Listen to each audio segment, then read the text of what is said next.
Aloha everybody, my name is Cyris Laury-Schaefer and welcome to HIFF Talks, the official podcast for the Hawaii International Film Festival. In today's episode, I chat with Lindsay Watson about the intersection of acting and filmmaking and its role in Hawaii's film industry. Watson is best known for her breakout role as Hana in Netflix's Finding Ohana and for her powerful performance in the award-winning historical drama The Wind and the Reckoning, where she won Best Actress at the Boston Film Festival. Recently, she also wrote, directed, and acted in her own short film, What We Carry, which will be premiering soon. Let's dive into it. Okay, well, I guess what brought you back to Hawaii? I know you're living in LA now. So what are you doing on Oahu At this exact moment, I am here for you. No, I'm kidding. It kind of just worked out. There is the upcoming premiere of Chief of War, Apple TV's new show, led by Jason Momoa. So I'll be attending that. I am also going to be, which is a surprise for some people, but I'm going to be attending ICANN, which is an organization here on Oahu that is helping the new and up-and-coming acting, writers, directors, cohorts, essentially. I'm going to be going for their third-year culmination graduation. Awesome. And then, it's always nice to come home during the summertime and take advantage. If anything pops up, I'm like, I'll be there. Sure. Yeah. Oh, twist my arm. Yeah, awesome. Well, I think we're going to be at the premiere, too. We're helping out. Oh, so yay. we might see you Exciting. there. Yeah. Okay, cool. Well, I just want to jump in directly kind of more into the acting and where it all began. What, I guess, initially got you interested in acting for the screen and Yeah, it's always an interesting question because when I really sit and think about it, I do always explain to people that it had to have been just something innate because I was never exposed to it. I was born and raised on Maui. No one in my family is in the arts. I mean, my grandpa would sing, but that's about it. So I had no exposure to it. I just knew I wanted to do that. Yeah, I don't know. It's weird. Yeah, I watch TV and I would tell my parents I want to do that, and they're like, right, okay. They had no concept of what it was, and even if that was a career, first of all. And thank God I'm just who I am, and I'm kind of crazy and tenacious. And when I got into high school, I just, without telling them, I went and auditioned for the high school play and went to the theater program, and I got in. I played sports. My sister, my brother played sports, so it wasn't very normal to go into an industry like this. And so when I started doing it, I told my parents, oh yeah, I'm in the play. And they're like, what do you mean? What is that? And I was like, I don't know, but it's fun. And I dance around and I enjoy it. And I did that through high school. And I don't know, I just knew I was going to go to LA. It was very much a first of its kind, especially in my smaller community on Maui, back then. My counselors didn't even know what to do with me, truly. I went to Kamehameha, and it's we do college prep. Yeah. And I was that kid who's I don't want to go to college. I'm going to be an actress. And they're like, what does that even mean? I'm I don't really know. But I'm saying it, and I'm going to follow through. And I ended up doing the college prep. It's part of our school. And I auditioned for, acting colleges and acting schools. And I got into one in Los Angeles. And when I went to the school, I took a few meetings with agents and managers, and I don't even remember who it was, but one person just advised me, you don't technically, if you're going into film and TV, you don't technically need to go to college and get a degree. It's not going to make a difference to a casting director unless you really want to do it, and I didn't want to do it. They were I would say just jump into your career right away. Use your money for headshots, for acting classes, and then just to keep your life going in between because it's not a steady career, and so I took whoever's random advice that was, and I did that, and I just moved to LA right after high school, and I've just been there ever since. Sweet. Yeah. I mean, did you feel prepared, I guess, because you you did theater at Kamehameha, it sounds like, but you didn't really have, I guess, a technical professional training, so no, and theater is very different than film and television, so I think theater's a great foundation. I really think back on those days where it just gave you that chance.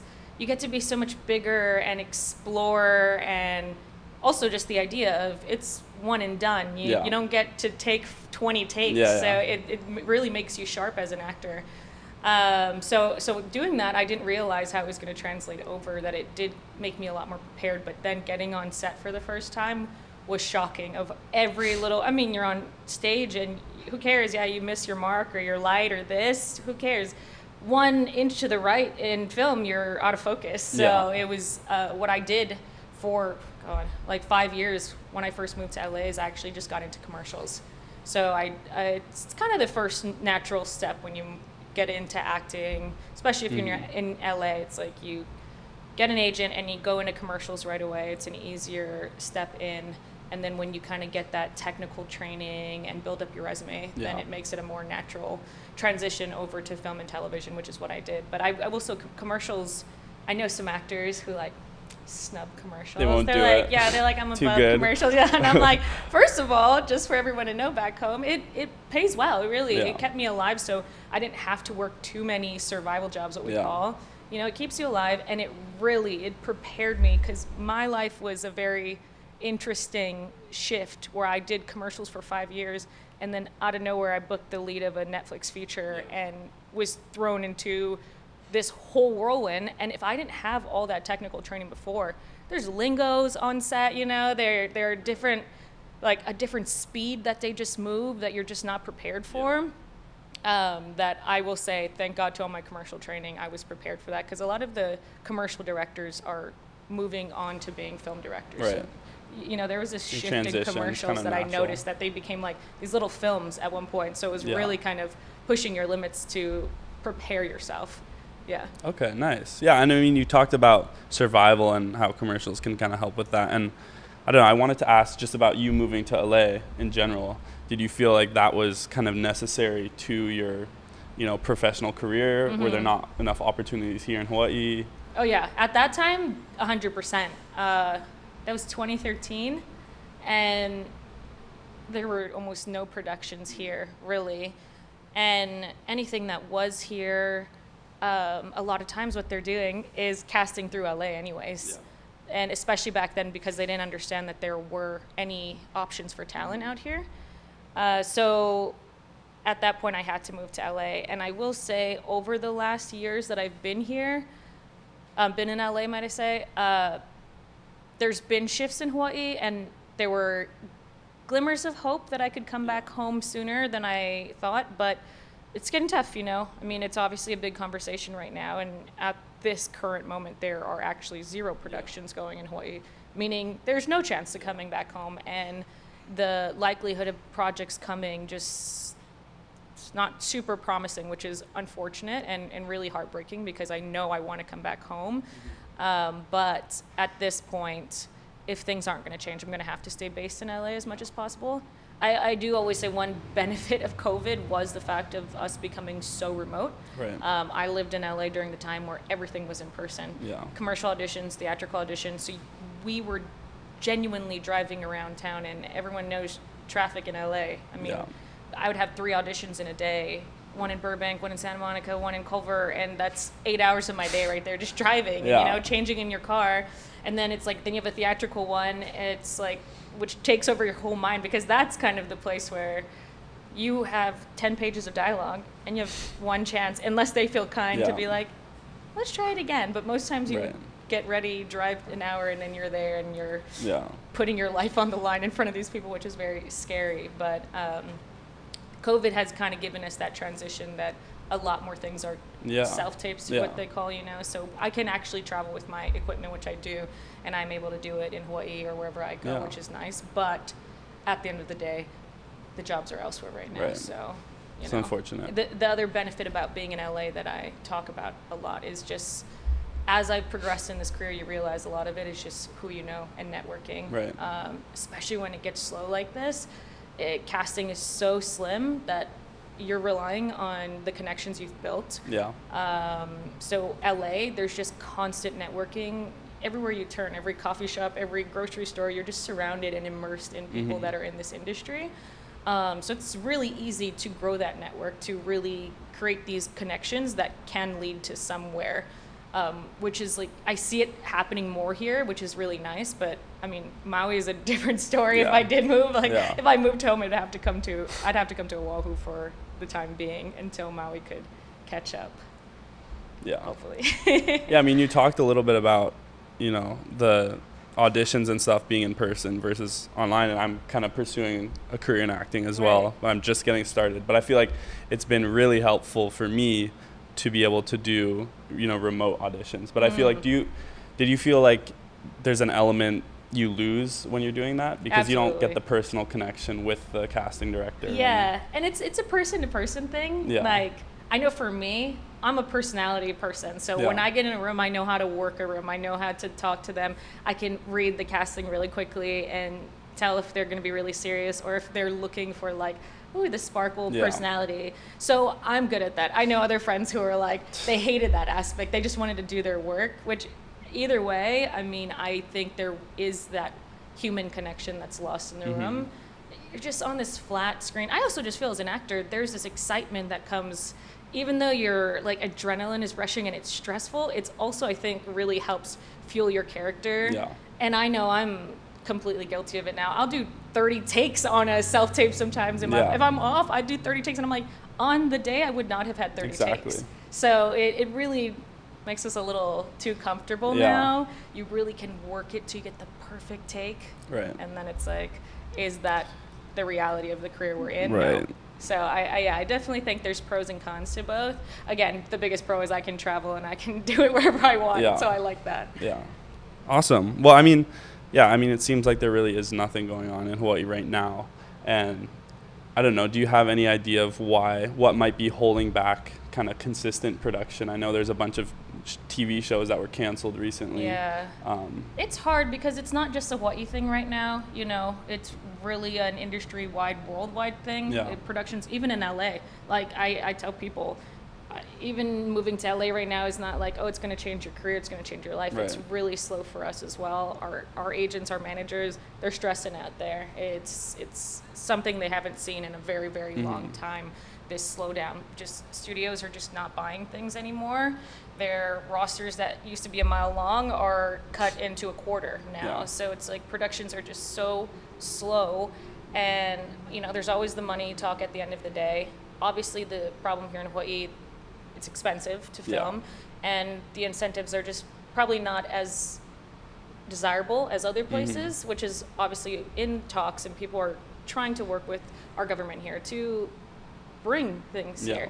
People love it here. It's beautiful. I shot here. I mean, I was very lucky to shoot multiple movies here, and when I say it shows up on screen, it's so evident. It's so beautiful. You don't have to work nearly as hard.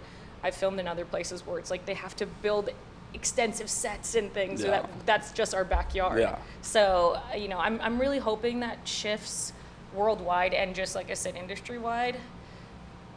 Everyone's feeling the hurt. It's unfortunate. There's no way to sugarcoat it in LA. I know far too many people, what they call now is they're fun employed.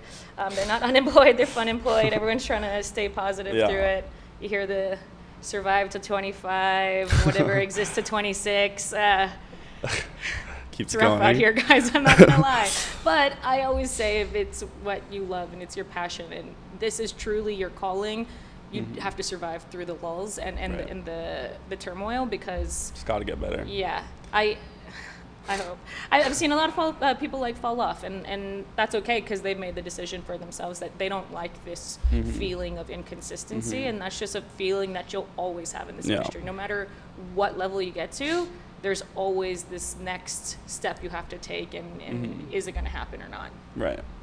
Okay, well, I want to transition a little bit more into your actual performances and experiences with that. I know for certain roles that you've played, like Pi'ilani in The Wind and the Reckoning, how do you feel just with kind of a backing of this cultural significance of this character versus, I don't know, more commercial work where the characters might not be as complex? And oh, it's a completely different playing field. There's a lot of weight. It's I don't want to say it's not as enjoyable. It's not as fun because there's more responsibility to it. But I enjoy that. As an actor, the roles like Pi'ilani, those are the things I live for. That I had to take the time and dive into. She was a difficult one because there's not much account of her. It's like her book, you read the book, and from her book, I have to kind of do my like working backward situation where I go, okay, if she's saying this, I can only assume that means that family is her pride, and she says this about religion, so I can only assume this is, we don't know much about her. So doing that kind of work to sit with her, and then also our job as actors is to bring your essence to the character as well, but trying to stay as true when you're doing true historical roles like Pi'ilani. So it was really difficult because the language barrier was a hard thing. I don't speak Olelo fluently, so having to learn that while trying to embody her, while also, we were out in the boonies in like barefoot, shooting at night all day, and we shot for, I think it was 16 days total, and it was nonstop. Yeah. So like preparing for a character like that, there's just you have to create this stamina to be able to keep in it. I often tell the story of, because we were shooting so short and long days, I had to stay so deep into that idea of being a mother who was actively living through losing her husband and losing her child, watching her friends die, and knowing that in that situation she was the only one that wasn't counting her days. And it's heavy, it's our job as an actor to carry that weight, but I didn't have the time because we would shoot all day and then it's go to sleep and you wake up and you're there. I didn't have the time to kind of decompress I do on other roles, to let myself free and then come back. I'm not I'd be in my room at night, I'd be sitting there and crying. I'm like, Lindsay, it's you're almost not, method. Literally it kind of felt crazy at that moment, but I do realize the difference it makes when you're filming. See, Find Johanna, we filmed for 2.5 months over the span, travel in between. They gave us rest days, and even that was not nearly as emotional. That what I would say is more of the fun, enjoyable. The character of Hana is pretty much me in real life, so it was very easy. Preparing for a role of that caliber was a breeze. It was fun. It was just it's some sassy Hawaiian girl who likes to educate people around her. Okay, cool, got it. That's me. I was wondering, is there any, I guess maybe it sounds like Hana was the role for that, but is there any role specifically that you felt most aligned to as a person? I would have to say Hana. Obviously. It just everything about her, it was funny. When I first read the script and I got the signs, I was like, is this a joke? It's she was a singer, she wants to pursue this, but she's scared to, but she wants to leave home, and she's just sassy, doesn't take BS from anybody. I was like, oh, this is easy. When I did the audition for it, it was more just me and the casting director hanging out and just playing around because it felt so easy. And I like to do a lot of drama, so it was nice for once to just do something that was light and airy and not so heavy. A break. Drama is that's my spot. And I guess when people are watching these films, obviously Hana and Pi'ilani are very different. But I don't know, is there something that you are hoping audiences get from your performance? Is it something different every time, or is it? Yeah, I just want authenticity. I want them to not even be thinking about me as the character and just enjoying the story. Obviously, I love getting compliments after my performances of how good it was, but I think that only comes naturally from the fact that they got lost in the story and felt the emotions. Pi'ilani especially is such a emotional roller coaster that the audience goes on, and this sounds bad, but seeing the audience cry makes me feel great that I did my job. I know as an actor, as a director, when you watch things and it's just not clicking, you feel more uncomfortable versus when the audience reacts how I was hoping by the way I got in my performance. It feels really good. And then overall, I'm just very lucky that I've gotten to work on a lot of Hawaii-based pieces that even Find Johanna, they still infuse culture and practices into that, which was really cool. And it's been so interesting to see people around the world that watch it and learn a Hawaiian word or message me and say, oh, I didn't know about this practice, or I didn't know about that. So it's cool that just this slight bit of education of Hawaii is reaching this broader world out there.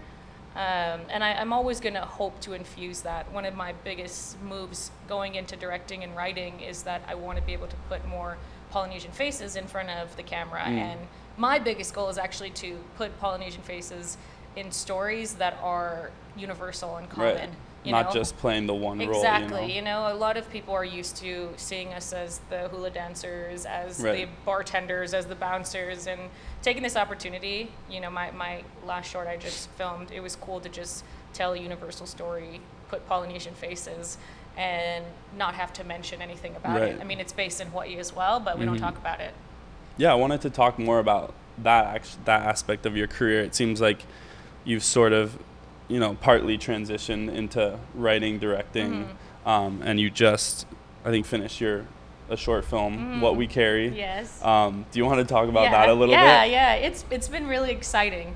I always knew, actually, let's go not always. I knew since the time I was started getting into acting, and especially when I was on commercial sets, I always found myself gravitating towards the crew and the director and getting behind the lens. Right. I always thought it was so interesting. I mean, I would sit there, I was the actor who would sit and watch everybody and try to figure out what's their job and what are they doing, because it's such an interesting puzzle of how everybody's roles come together.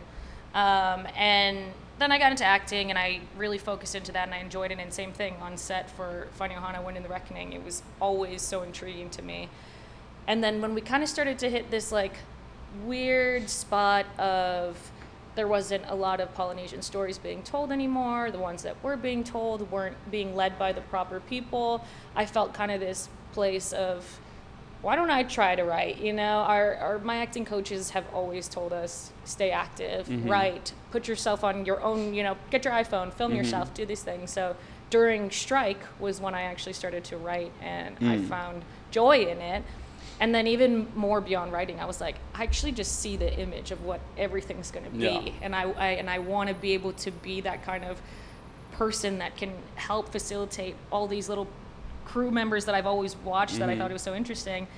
I'm like, everyone knows, I have ideas always. I have ideas. So I was like, for once I can be this person that is feeding the ideas and helping guide this story to create this image of what I have in my head, So it's been really exciting, and I really do see a path going that way. This short film was a good test for me to see if I love it. And it was chaotic and madness, and yet I walked out of the fire and I loved it, and I wanted to do it all over again. I was really lucky that I got awarded a grant for this short film, so that helped. That always helps. But it was an amazing starting point, and got to work with an awesome Hawaii crew. We filmed it here in Hawaii, in my family's house, and a few other locations, and we're going to be sending it out to the film festival circuit this year, so I'm really Keep excited. an eye out for it. Yeah, What We Carry. Yeah. I'm excited, and I starred in it as well, but I'm excited for my next project that I actually don't want to star in it. I want to just get to be able to sit in the director's chair and just relax. Yeah. There's something extremely stressful about doing it all, on this shoot, because I wrote it, directed it, and I was starring in it. It's like this, I kept having this visual representation of having to take off one hat and put on the next, because it was so hard. We were doing callbacks with the actors, and thank God for my casting director. She was like, do not look at them as a director. You need to act. I want to see you as the character today. And I was like, okay. I had a good team that was able to allow me to relax in those moments. But there's a lot of stress that comes with it, but I'm all about it. I love it. Well, I want to ask you a couple more questions about that, because I'm studying film right now. Okay. Shout out Wesleyan University. Yeah. But I'm interested in writing as well, and producing, directing, and I'm just curious about, for you, when you have to wear multiple hats like that, do you feel more drawn towards acting still, or towards some of the other ones, roles? I think so the two that are fighting for number one right now are acting and directing, and writing's definitely secondary for me. It's interesting. I used to have a writing partner, and we worked perfectly because she's she went to school for this writer, and yet she didn't have a ton of ideas. What So do you I had the have? ideas. And so I would just like feed these ideas, and then she would write it, and I was like, this is perfect. I wish that was the rest of my life.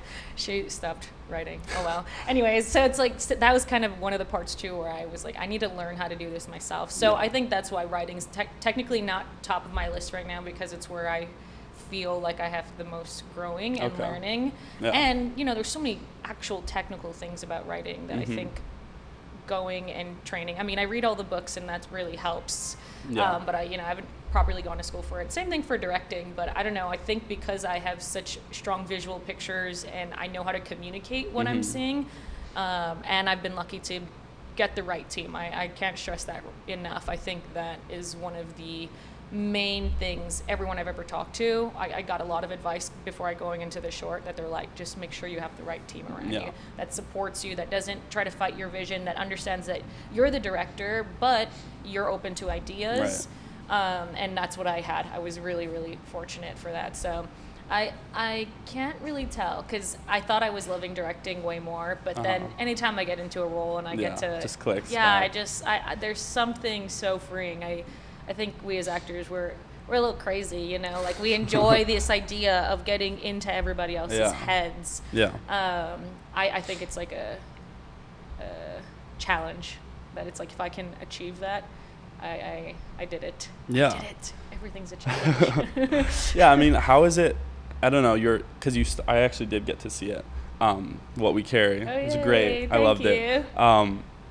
But yeah, when you're on set and you're trying to direct everyone, how are you able to, since you're in, you know, most of the scenes as well, how is that dynamic? So the biggest thing about that saved me through this was prep. I'll tell anybody, if anybody wanted to write, direct, act, you have to be prepared. Me and my DP, for weeks before, like, we walked through every location and our shot list was so clear. But then it was so clear, but we also knew where we had room to breathe if we discovered things in the moment. And like I said, I got the DP that I trusted. That we share a lot of vision boards, so we knew what the goal was. Same thing with my AD. She knew exactly what it was that I needed, what I wanted, and there was just very little room for error because we were so prepared. So on the days, I was able to kind of be able to relax into my role as an actor, to be present, because I knew everything was already set in place and ready to go. You know, there's some people who don't do as much of the preparation, and on the day it's a lot more loose. But again, if you're going to be wanting to act, you kind of have to take care of all of that beforehand. So when you're in it, my DP and his crew knew exactly where they were going, and we knew what shots. And I was able. I'm thankfully confident enough in my acting that I could break in and out of it. I would say the one thing is, if I decide to direct and act next time, I'm going to do a lighthearted comedy or something. That was the only problem, was I had to be heavy. Yes, you saw it. I had to cry a lot. I had to be in a lot of heavy, dark spaces. So nothing's funnier than like I'd be like screaming and crying, and I'm like, cut, and like just got like just literally things like running down my face, and I'm like, let me see. I'm like, okay, let's go again. I'm like, can we just like push in? I'm like, okay, give me a second. Like, it's a challenge. I'm a crier, so it works out. And I always like, when I'm teaching like actors like how to cry, I always tell them it's the crying command. At least for me, it's a physical thing. I think a lot of people try to go to the emotional places. Oh, dead puppies. Oh, like sad, you know, this stuff. But I'm like, our bodies, it's kind of crazy how we react to certain things, and I'm like, we all know what it feels like, especially when you have like that really deep, painful cry. Like I always tell people, I'm like, you just genuinely make your body feel heavy, drop your stomach, start kind of hyperventilating, and your body just reacts that way. It's very weird. I'm like, it's much quicker. It's literally much quicker than me trying to think of sad things. Because, you know, we're always evolving, and that thing that made me sad before might not make me sad today. So, but I'm like, but my body will always react the same. As soon as I feel stress, I know my body's going to start to like want to well up and cry. So I'm like, always rely on the physical, because you have no time. That was the other thing about this shoot. We shot all of that in 3 days. It was 5 locations. I mean, it was 15 pages, but it was like a packed 15 pages. Mm-hmm. So it was just constant Go. moving. Yeah. And that was actually kind of one of the biggest reasons why I casted myself, because I was just like, I know it so well. I know we'll just be able to move. Like, I really wanted to cast somebody else just because I didn't have to take care of that. Right. But it was a very quick process for this grant. Like, you got your money in October and it was due by March. So, and that's holiday season, which is very hard to get people to commit. You're also like, it's money, but it's limited money. That was my wake up call of God. I was like, yeah, we got all this money. And I'm like, oh, where'd it go? The money's gone. It's filmmaking's expensive. Yeah. And you have to be savvy about it. And again, having the right producer that knows how to do that saved my life. Shout out Angie. Love you. The one. Yeah, I mean, I guess, and then your debut writing directing project was Lotto Boy. Technically, it'll be What We Carry. Okay. Lotto Boy was one of the first things I wrote and directed, and I shot with friends, which was, again, back when I didn't know how to do all this. So I consider What We Carry kind of my official debut for the fact that this was the first time doing everything, might I say, by the books, of having the full crew and everything. I mean, me and my group of 5 friends, it was actually impressive. I will say, that's always fun to think about those moments. It was earlier in the days when we were starting to write, and I knew I wanted to direct, and we had a friend that had a red, and he was like, I'll be back in LA in 2 days. You want to shoot something? And we're like, okay. We have this script we've been working on. It's just like, we'll do like a sizzle of it. And in 2 days, we pulled together like 4 locations and actors and put it together. So like, that's where I'm like, see that, like, that's that kind of fast pace that teaches you how to be really flexible and ready. But it also is like the type of thing that reminds you have to really make sure you have good sound and a few other things that we kind of tried to cut corners on. Don't cut corners on sound. That will really mess you up. Yeah, that was kind of what happened on But that did you, one. I mean, I guess you probably learned a bunch that's what from it was. that. And obviously me being a bit of a perfectionist, I didn't want that to be my debut. So it's kind of something I just have in private for, for myself. But I know I did it, and we did it. And I'm like ready for What We Carried to go out there. As that I feel happy about. Awesome. That I was prepared. And then I guess, is there anything you're working on right now? Is there a story that you really want to tell and haven't been able to yet? Yeah, actually what I'm working on is turning What We Carry into a feature. Oh, wow. Yeah, so that's an exciting part. Yeah, What We Carry was always kind of a concept piece for a full feature, diving into the world of infertility and miscarriage, and kind of there's not many movies about it, and in just this short amount of time that we've been working on this film, it's heartbreaking, but also very nice to hear how many people are coming forward and feeling seen and heard for the first time. And this is not even a personal story for me. It was a story that sourced from a friend of mine that dealt with this, and through talking with her, I felt really inspired that it's such a silent fight that so many people go through, and not just the females, males. I've had fathers come up to me who are like, we went through this and it was the worst. It was really, and they're like, we didn't know where to turn. You don't know how to talk about it. There's the stigma behind it, that is it your fault? Whose fault is it? And having more conversations to make you just realize it's nobody's fault, and this is just what happens. And unfortunately, it's happening more than ever, especially in younger women. So diving into this and turning it into a feature and really finding where we can highlight that so there's more of a conversation behind it has been exciting. So, but again, God, writing a feature, wow, really it's testing me. Big task to take on. Yeah, like I said, I'm reading all the books. This is not the same as college, but we make it work. Awesome. Well, looking forward to all that. Thank you. It was super great to talk to you. Thank you for coming out. I'm excited. Is there anything else you want to share? No. I'm kidding. No, I'm just really excited to step into this. So I'm really hoping that Hawaii can start to get a new wave of productions that come out here, because the more I can come out here, and with What We Carry, I casted almost 100% Polynesian, cast, and our crew as well, and we created a product like that I mean, when I took it back to my grant program, they're like, this looks like you spent $100,000 on this. And I was like, no, that's just the power of Hawaii. That's what these people can pull together, and that's what we do. So it was really exciting to be able to take that back to LA. And I mean, we're going to be able to put it in a lot of important rooms because the organization that I worked with, they have a lot of reach. And knowing that when they see the credits roll, those are all Hawaii people that are ready and excited to work. That's just my part, the part I'm doing. And the next projects that come, I'll want to keep doing that. Working with ICANN, being able to get these actors trained so they're ready for when the next production comes. I'm just really stoked. And obviously with things like HIFF, it'll just keep us rolling and show the talent that we have. They're more than ready. They just need the opportunity. Guarantee, If the studios aren't going to do it, you are. Exactly. So. We'll do it ourselves. Yeah. Thanks for nothing. I'm kidding. Awesome. Thank you. Well, thank you so much. Of course. Mahalo for tuning into this episode of HIFF Talks. And of course, a big mahalo to Lindsay Watson for taking the time to chat with us today. Be sure to look out for our upcoming short film, What We Carry, in the upcoming months. And if you haven't already, make sure to also check out our previous episodes where we talk story with writer, filmmaker Bryson Chun and industry professional Keoki Smith.